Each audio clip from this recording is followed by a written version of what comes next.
Next, affordability and the cost of living. Our goal is to double the pace of housing construction. It will lower your bills, build homes you can actually afford. Il faudra parler des entreprises du Québec, des travailleurs du Québec, des aînés du Québec. A big, powerful bring it home tax cut on work, investment, energy, and home building. Okay, leaders, same idea, one-on-one questions followed by open debate format. And Mr. Polyev, you get the first question this time. Many provinces, including some provinces with conservative governments, have ambitious housing targets, none of which have been met. Why do you think your housing plan will be any different? Let me start by talking to the young people of the nation and those who are aspiring to home ownership. You know, it was only 10 years ago.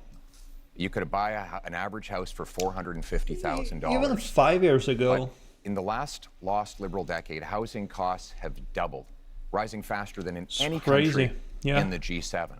And so now our youth cannot afford a home, and our seniors are worried about being evicted.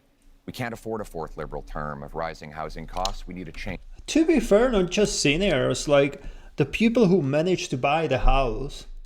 Obviously, I feel like the education in Canada should be a little bit better so people understand what actually comes with the house, like what you're gonna be paying eventually. Because I don't know, I feel like people don't realize that it's not just a mortgage payment, right? But anyway, even people who manage to buy the house, let's say before war in Ukraine, right? Even these people are afraid of getting evicted right now, because if you didn't have fixed mortgage, your mortgage payment went up, I don't know, 30%.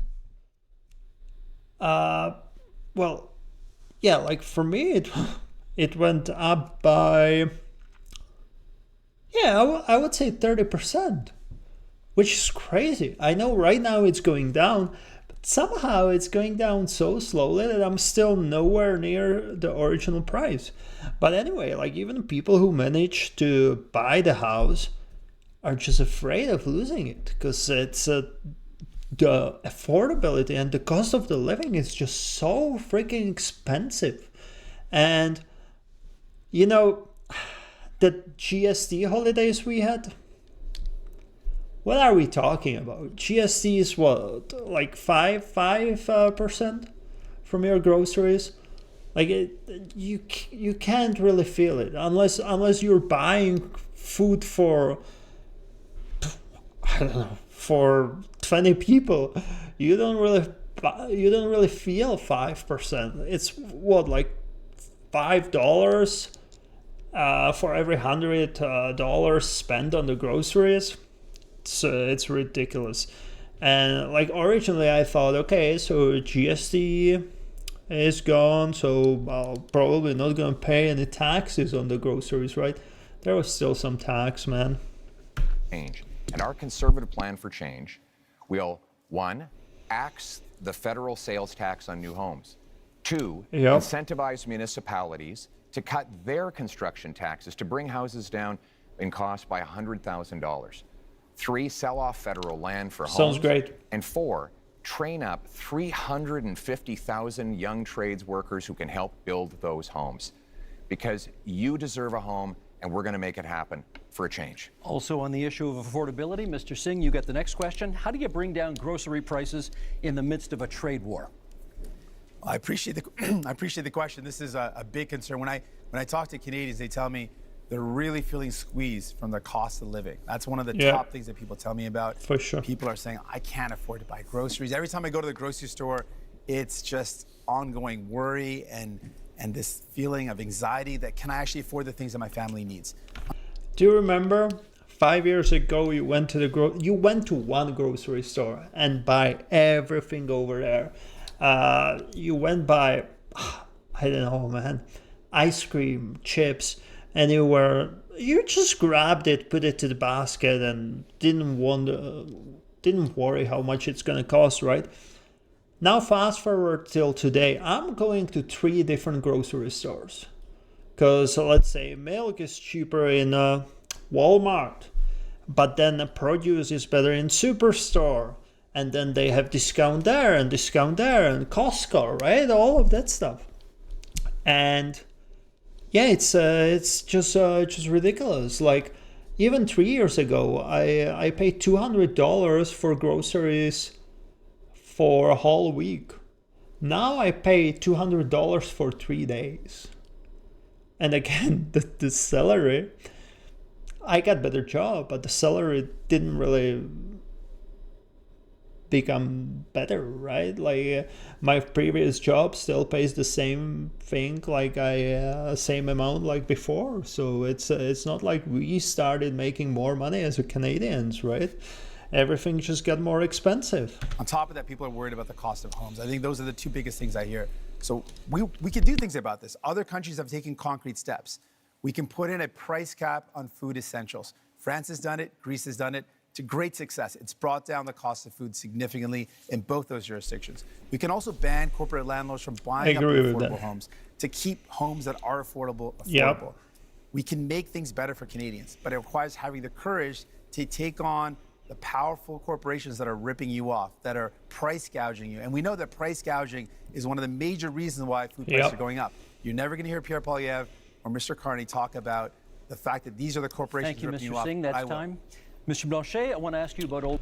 No, I definitely agree with pretty much everything he said. Like we should regulate the food prices. Like there should be a cap on it, and the price gouging, same thing, man.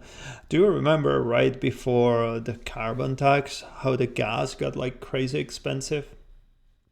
I think here in Alberta it was like $1.60 the day before April 1st, or when did we get rid of the carbon tax? It was crazy.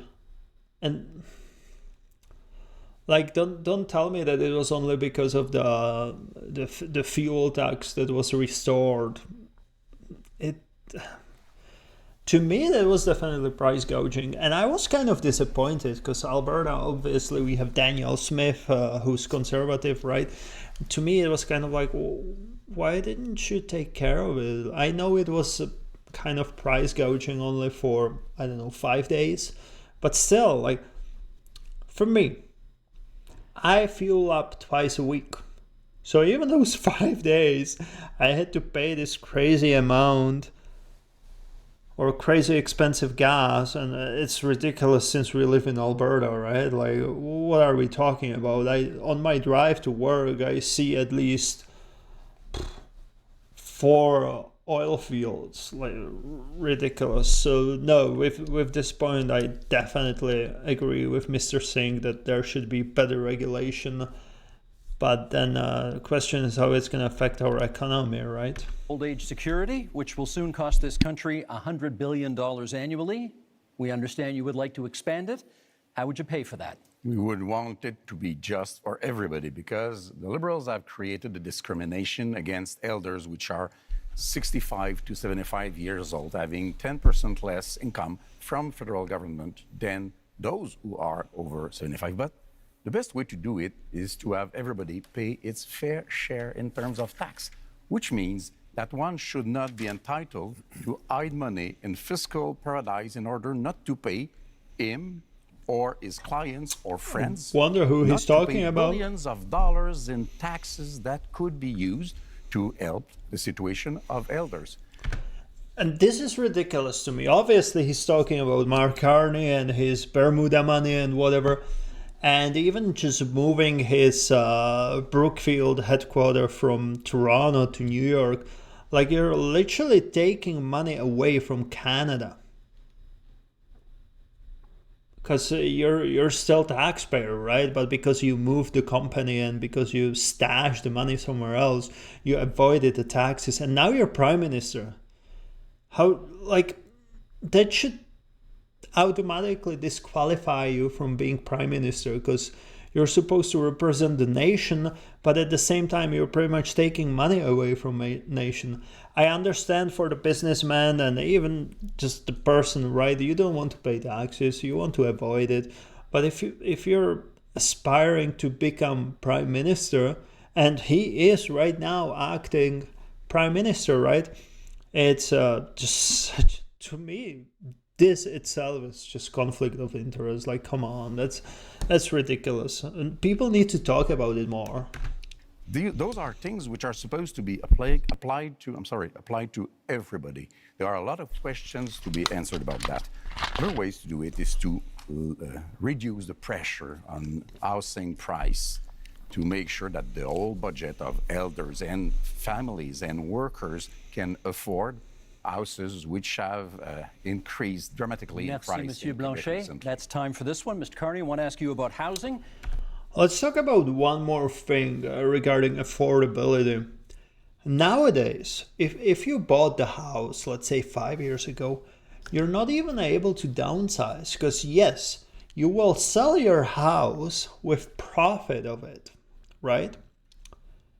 But then the new house is going to be even more expensive, even if it's going to be smaller. Like the townhouses in Toronto or just GTA, right? $1 million for townhouse. That's ridiculous. And like I was thinking, let's downsize. Bought a house for $350 a couple of years ago. I probably would sell it right now for like $500. What options do I have? The new house would cost $500 and it would be smaller. Why would I do it? Like literally, I have no option to downsize. Even if I would want to move and rent somewhere, like move for work to the different city and rent over there, the rent would be the amount of my mortgage payment and I would not own the house. Like it's ridiculous what happened in those three years in Alberta, and it's not as bad as like Ontario, right? Over there, within 3 years, like the price doubled. It's ridiculous. Which over the past decade has gone from a problem to a crisis while the Liberals were in power. Yeah, Is your definitely policy crisis. on getting homes built any different from your predecessors, and how? This is one of the reasons why I entered this contest. Because of the housing crisis, the cost of living crisis, the housing crisis, and the Trump crisis. You don't care about people. And I would look, the housing approach is fundamentally different because we need a fundamentally different approach. We need to build housing at a rate that we haven't seen since the end of the Second World War. We do need a fundamentally different approach. And with the fundamentally different approach, we can build an entirely new industry. So the question is how? Now, Mr. Poilievre and I agree on some things. Okay. I agree as well on reducing the tax on first-time home purchases as a way to buy. But I am focused on increasing the supply of homes and doing that in a way that uses Canadian technology and modular prefabricated housing, that uses Canadian lumber, including in reinforced timber, and uses Canadian workers. And in all respects, we're scaling up to double the rate of home building. Thank you, Mr. Carney. That's time. We now move to... I don't know. I feel like he's not specific enough. Like, okay, you're going to use Canadian lumber. So is it going to be the cheaper one than what we're using right now, or no? Are you going to give some incentive? Or also, it's kind of disingenuous when he's saying that Pierre Poilievre is not planning to build more houses when he literally said that he will, right? I don't know. It's open forum here, and Mr. Singh, you get the first comment. Many of you have pledged to cut the GST on many aspects of buying a home. And Mr. Singh, I want to ask you, would you cut the GST on anything else in order to make life more affordable? Absolutely. In fact, I'm the only one on this stage that fought to give people a GST holiday. Interestingly, while the GST holiday helps working class folks, middle class folks by taking off the GST off essentials, the Conservatives under Pierre Poilievre voted against that. They opposed the idea of giving people, actual folks that need help, a tax break, and would rather give millionaires a tax break, which shows you whose side he's on, which is not surprising. But what is surprising is that Mr. Carney also said that giving people a break on their GST is a bad idea. Mr. Carney, why do you think giving a tax break to capital gains folks that earn more than $1 million is a good idea, but helping a family afford their groceries, helping people afford their bills for their internet, their cell phone, their home heating, giving them relief to take the GST off those is a bad idea, but giving a tax break to people who really only earn over more than $1.4 million, that's somehow a good idea. Okay, you went after That's Mr. your numbers. You went after Mr. Poilievre first, so I'm going to give him the first shot to respond. Well, Mr. Carney, the reality is that housing costs doubled under the Liberal government. Yep. While Justin Trudeau made Even exactly tripled. the same promises that you are now repeating today. He promised that he would double home building. In fact, home building went down. He promised that he'd reduce the cost. In fact, it went up. And now here we are. Mark Carney is asking for a fourth Liberal term, repeating the exact same Liberal promises that priced you out of a house. Just a few weeks ago, before the election, the Liberals voted against taking the GST off new homes, and they have continued to build up bureaucracies that block construction. We need a change so that you can afford a home, and our change will be, again, to axe the sales tax on new homes, incentivize municipalities to speed up permits, free up land, and cut development costs. Train up 350,000 young people who can be in the trades to build those homes and sell off the land that is going to be needed in order to build homes. That is a real plan for you to own a home and afford your life for a change. Mr. Carney? This debate is just so hard for me. Like I reacted to so many Pierre Poilievre's videos that for me it's like, oh, here we go again. But no, he's right. Like I agree with all of his points on this topic. And especially I have such a hard time trusting anything Mark Carney says, because yes, you're the new leader of the Liberal Party, but the Liberal Party was in power for 10 years. It's not going to change like this only because of you. And again, like you had a month and a half in power right now. What did you do? Like if you're really planning to do all of this good thing for the citizens, why didn't you start yet? Again, like look at President Trump, first day in the office, and instead of going partying, he signed 10 executive orders, 30 executive orders? Like right on, first day, he got to work and start working on better future for Americans. And yeah, like to me, it's just crazy to be like, yeah, well, I've been in the office only for a month. I know that it's right ahead of elections, so you probably don't want to do anything crazy, but you should still give us something. And the things that are good for Canadians, and you have power right now to do it or to start moving in the right direction, and you're not doing it, you're just waiting for elections, that's just ridiculous to me. Why should we trust someone like this?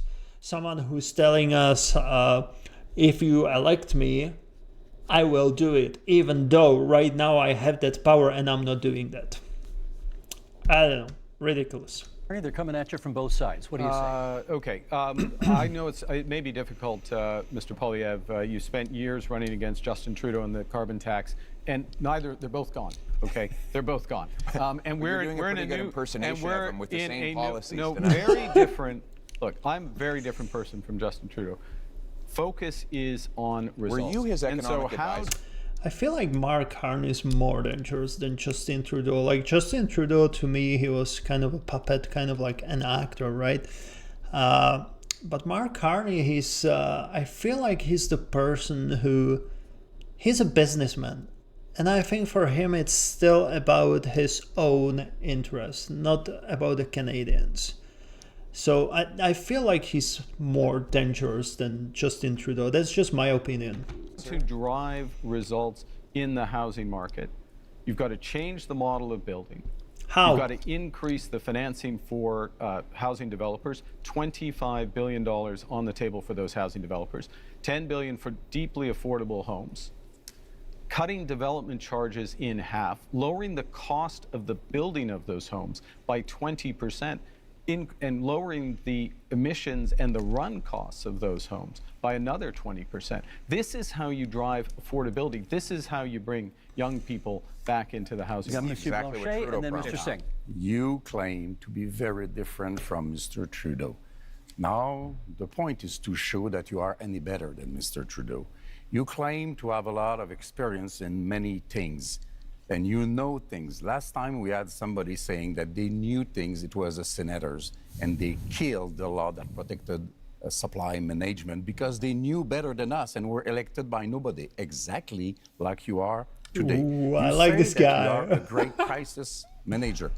Which one? I heard of nothing. As far as I know, Brexit happened, even if you were against it. You say you are a great negotiator. What have you negotiated but fiscal paradises in Bermudas or Cayman Islands? Yeah. You have to prove something, and you have to reveal what you own in those companies if you want people. Ooh, here to we believe go. you. Mr. Singh, you wanted it. Yes. Be careful, Mr. Quebec. Mark Carney is gonna take away your freedom of speech because you're disagreeing with him, and you're. Yeah, I don't know if you guys saw that video, but he wants to regulate the freedom of speech. It's kind of ridiculous. Returning to the topic of housing. Now, it's very important. Obviously, we need to build homes that people can afford. Mr. Poilievre had the opportunity to show us what he could do. He was the Minister of Housing under Stephen Harper. And during that time, guess how many homes he built? He built 6 homes during that entire time. This is not something you can trust to build homes. He built 6 homes. 200,000. And this has been confirmed again and again. He built 6 homes. That's it. Now, the problem, though, with Mr. Carney is, well, he's laid out a plan. The problem is that when he was the chair of Brookfield Investments, this is a company that made a strategic decision We need fact check. to buy up affordable homes in cities like Toronto where people were paying a decent rent. And they purposely bought those homes, kicked out the tenants, and jacked up the rents. That is not someone you can trust, sadly, to deal with the housing crisis when, Mr. Carney, you profited off of it. We're going to get responses here. Mr. Poilievre first, Mr. Carney second.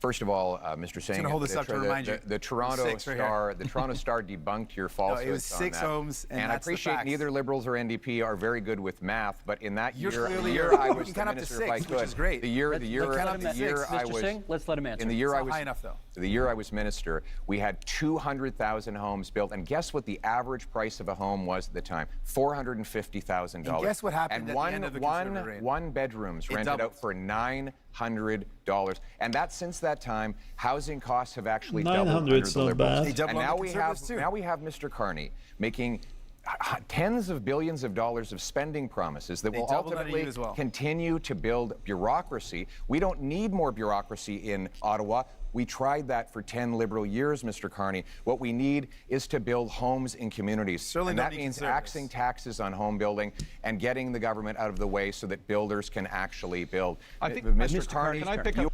Yeah, no, Pierre is definitely right with this. So, like, so Carney's plan is to invest towards the builders and all of this. Like, you're not in charge of the investment firm anymore. Like, you're literally taking taxpayers' money and investing them somewhere. I feel like the Pierre Poilievre's plan is much better. Like, I didn't hear about anything about using even more money from taxpayers, but I might be wrong. Maybe he wasn't specific enough, but Mark Carney mentioned it, right? What did he say? 20 billions there, 15 billions there, and guess who's going to pay for it? You are on housing, we need a change, and you, sir, are not a change. Mark Carney. I'm going to pick up on, I thought that answer was quite revealing. The first thing is that it's an attitude towards housing that absolutely ignores affordable housing, deeply affordable housing, issues with vulnerable people, ignores the rental market, ignores all other aspects of it. So the 6 are the relevant. Mr. Singh is absolutely right. The 6 are the relevant. 200,000. The 200,000 are a different part of the housing market. There are many Canadians. There are many Canadians at different income levels. The second thing it reveals is a misunderstanding, I'll be polite, of how the government's balance sheet can catalyze enormous private investment. And that is what we need to do to solve the housing crisis. It happens to be what we need to do as a whole to address the economic crisis that's been forced on us by President Trump. Oh, here we go again. President Trump. You have spoken much more than I have, so I won't ask a question. I will make a statement instead. I'm not saying that you cannot do what you pretend that you are able to do. We just have no proof so far. I'm saying quite clearly that you cannot be entitled to do it alone. You cannot be entitled to hold all the power in your 2 hands. You cannot go out there and fix things for Canada and Quebec without being seriously checked by serious people. You cannot go out there and speak for Quebec without Quebec having its own strong voice to protect itself and to promote its different economy. So if you want to collaborate, let's say right now that whatever happens, even if minority government happens, you will be a partner with the different Quebec economy and identity. Okay, I'm still lost about the Quebec. Like, this guy's talking about, oh, you can't do anything without our permission. So why aren't you doing it? Because he literally behaves like Quebec is state on its own. So why are you even in this debate? Like, if the Prime Minister needs your approval for whatever he's planning to do in Quebec, that makes it sound like you're country or state on your own, so you don't need these people. Like, I'm really confused about what's going on. Call me uneducated, I get that. Yeah, I'm honestly lost. To me, the way this guy talks about is, oh, we have all the power over Quebec. So why are you here? Like, what are we talking about? Do you have issues with Quebec? So according to what you're talking about, you should be able to fix it on your own. Which you have been not interested in for the economic part and not respectful for the identity part. Let me get Mr. Singh in at this point. Can you tell us what's the first thing you would do to make life more affordable for Canadians? Yeah, there's a lot of things that we can do, and I've laid out some of those things. I think fundamentally, I'm the only person on stage that not only fought for real relief for people in terms of affordability, I'm the only one that fought for pharmacare that actually makes life more affordable by giving people medication coverage, dental care that gives people more affordability by letting them access their services if you're a senior and a kid. I fought for childcare to make sure people could afford childcare. All measures that Mr. Poilievre voted against, all measures that Mr. Blanchet voted against. So if you want someone that's going to fight for you in Ottawa to actually make life more affordable, you can't entrust all the power to Mr. Carney. He doesn't have a track record of making life more affordable for people, but we do. So vote for a New Democrat, and we'll continue this work to make life more affordable for you, while the Conservatives and the Bloc have voted against those measures to make life affordable, because that's not who they care about. New Democrats are in it for you. Pierre Poilievre. It's hard. Like, I agree with what he's saying, but what's the downfall? Like, if we do all of this, our taxes gonna go up? Like, right now, most of the employers offer the insurance coverage, right? So dental covered by employer, vision, all of this, right? So you don't really need the government to pay for it, or you don't really need it to go from your taxes. And again, I know I sound naive, but I know the employer is still deducting it from your salary, right? Like, it's not for free, but I don't know. Like, what Mr. Singh is saying sounds good, sounds great. But what's the downfall? Because obviously that money needs to come from somewhere, right? The number one expense for families today is taxes, more than they spend on food, clothing, and shelter combined. This after 10 years of liberal tax 50% of my salary. A fourth term of high liberal taxes. That's why Conservatives have a plan for change. And that plan includes voted against every measure to help people out.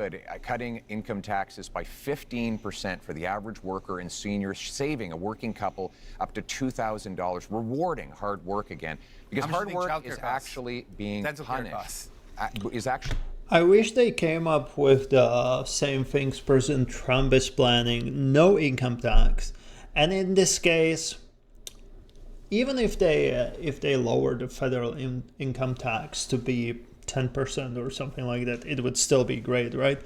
No income tax on overtime, because like that's ridiculous.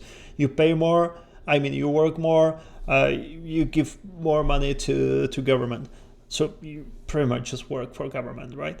And I feel like with the amount of taxes we're paying, like, we can afford to get rid of something. Like, property tax is crazy high. Federal income tax, 21%. Provincial income tax. Why do we have two income taxes? around 10%, right? And then you have so much taxes on the goods and all of it. So in the end, you're literally paying 50% of your paycheck just on the freaking taxes.